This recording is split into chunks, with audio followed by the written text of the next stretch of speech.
in my first book, For Fish, but in the next book that I did, American Catch, I really looked at this really weird paradox, which is that the United States controls more ocean than any country on earth, but around 90% of our seafood is imported. And then in addition, this other crazy thing is it's not just that we import a lot of fish and because we don't have enough fish somehow. This crazy thing is going on where we're exporting more than 3 billion pounds of what we catch. Nice, delicious American wild fish going out the door largely to Asia. Americans are not a fishy people. Even though we have the third largest seafood footprint in the world, just behind China and Japan, we as a nation consume the third most amount of seafood in the world. But on an individual basis, on a per person basis, we only eat about 15 pounds of seafood per person per year compared to like 200 pounds of land food meats.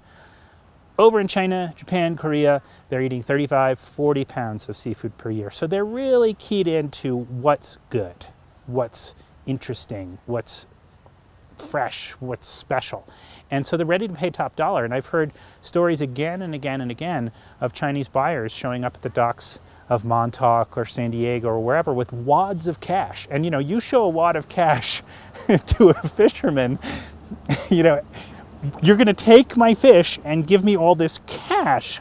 It's fairly straightforward. The other stuff that goes on that's pretty weird, though, is that there's this other phenomenon where, particularly with wild salmon and wild squid, that product oftentimes is caught in this country, frozen, sent to China, defrosted, filleted, boned, refrozen, and sent back to us double frozen. So that is the single biggest blow your mind fact that everyone wants to talk about. When I was on Fresh Air with Terry Gross, she was like, my mother always said not to double freeze fish. And I was like, well, Terry, that's true.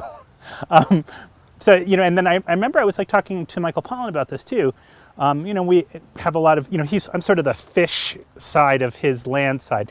And we were talking about it, and we were talking about how it's so weird when you write something, you think of what's important to you as a writer in a book. And then you go out on tour, and some very small aspect of what you've written about suddenly becomes the thing everyone wants to talk about. And I said, isn't it crazy that everyone wants to talk about this double frozen salmon going to China? And he says, yeah, I understand you. I hear you. You might think that that's distracting from your real message, but there's something there. The world that is listening to you has zeroed in on that thing as being emblematic of this larger problem. And once he sent that sort of put my mind at ease, and I moved my talk to really focus on that thing and then branch out.